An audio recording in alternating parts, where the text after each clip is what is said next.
Assalamualaikum warahmatullahi wabarakatuh. Alhamdulillah, salatu wassalamu ala rasulillah wa ala alihi wa sahbihi wa man nasara ala. Sebenarnya hari ini kita bersama dengan Dar Terengganu. Sedangkan Dar ini ceritanya panjang.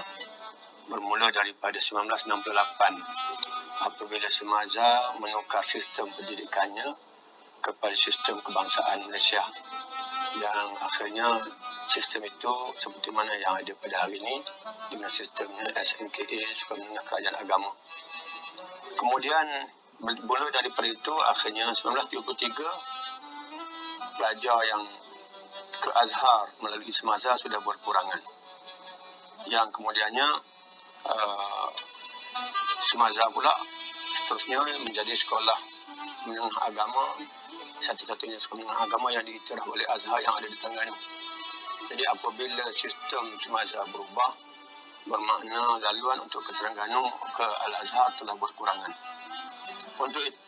Untuk itu pada tahun 1973-74 beberapa orang bekas pimpinan kita yang ada pada hari ini dan juga yang telah meninggal, waktu itu mereka masih belajar di Al-Azhar.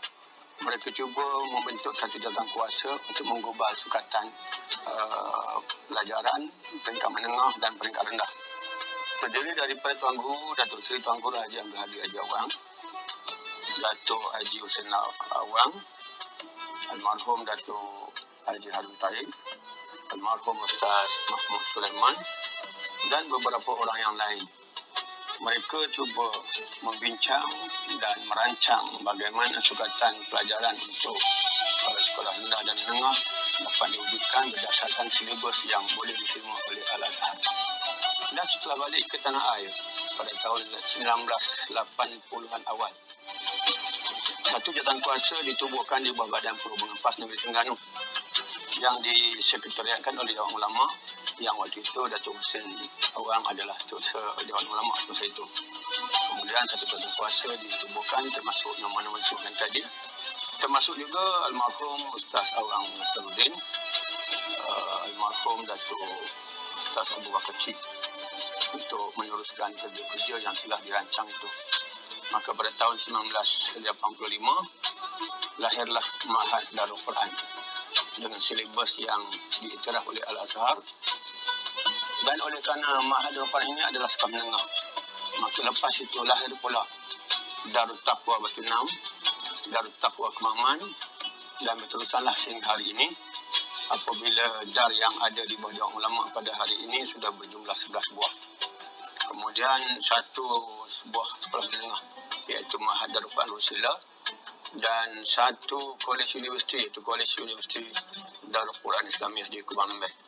Maka itulah sistem perjalanan ataupun sejarah perjalanan sekolah-sekolah kita, bermula dengan pasti Dar, Ma'had Darul Quran dan Kolej Universiti Darul Quran Islamiah. Itulah lebih kurang sejarah berlakunya perubahan pendidikan daripada sistem yang dibuat oleh kerajaan dan akhirnya menjadi sistem yang dilakukan oleh pihak jemaah. Dan hari ini silibus yang diguna pakai di Dar telah pun diaplikasi dalam Seridi pula, Sekolah Rendah Islam dan Iman, oleh pihak kerajaan apabila kita menjadi kerajaan. Jadi itulah lebih kurang bagaimana susur galur perjalanan pendidikan yang kita popular, kita menjadi orang yang mempelopori di tengah ini. Dan Allahu a'lam. Assalamualaikum warahmatullahi wabarakatuh.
Diputerakan pada 2 Jun 1966 di Kampung Tembila Besut, Terengganu, Darul Iman. Seterusnya bersama keluarga berpindah ke Kemasik, Kemaman. Mendapat pendidikan awal di Sekolah Kebangsaan Air Jernih sehingga darjah 6. Melanjutkan pengajian di Sekolah Menengah Al-Falah, Kemaman sehingga tahun 1983. Figura ini meneruskan kembali ilmu di Sekolah Menengah Agama Atas Sultan Zainal Abidin, Semasa. Berbekal keazaman menuju cita, walau dengan kepadatan jadual dan kesempitan masa, beliau berjaya dianugerahkan dengan Diploma Pengurusan Islam kelas pertama di Universiti Malaya. Dikurniakan dengan 7 cahaya mata, 5 puteri dan 2 putera dengan permaisuri hatinya. Beliau memulakan karier sebagai pendidik di sebuah pusat pendidikan Islam yang terkenal di Terengganu, iaitu Madrasah Darut Taqwa. Darut Taqwa ditubuhkan di Kampung Pasir Minal pada tahun 1989 sebelum berpindah ke Kampung Injing, Gergaji. Beliau juga seawal usia 26 tahun merupakan pengasas dan mudir pertama di Darut Taqwa. Memerah keringat, menabur budi dan bakti mendidik putera-puteri harapan ummah sehingga 1997 dan berjaya melahirkan pewaris kepada perjuangan ini. Selama 9 tahun berkhidmat, akhirnya beliau menamatkan kariernya sebagai pendidik di Darut Taqwa. Jawatan terkini beliau sebagai ahli jawatan kuasa Badan Perhubungan PAS Negeri Terengganu. Beliau juga diamanahkan terus memimpin PAS kawasan Kemaman sejak 2013. Beliau juga mantan naib ketua Dewan Pemuda PAS Negeri Terengganu dan ketua Dewan Pemuda PAS kawasan Kemaman sehingga 2007. Beliau diamanahkan untuk menjadi calon dalam PRU pada 1999, 2004, 2013 dan 2018. Pada PRU ke-14, 2018, beliau berjaya memenangi kerusi P040 Kemaman. Tokoh yang dimaksudkan adalah Yang Berhormat Ustaz Cik Alias Hamid, Ahli Parlimen Kemaman.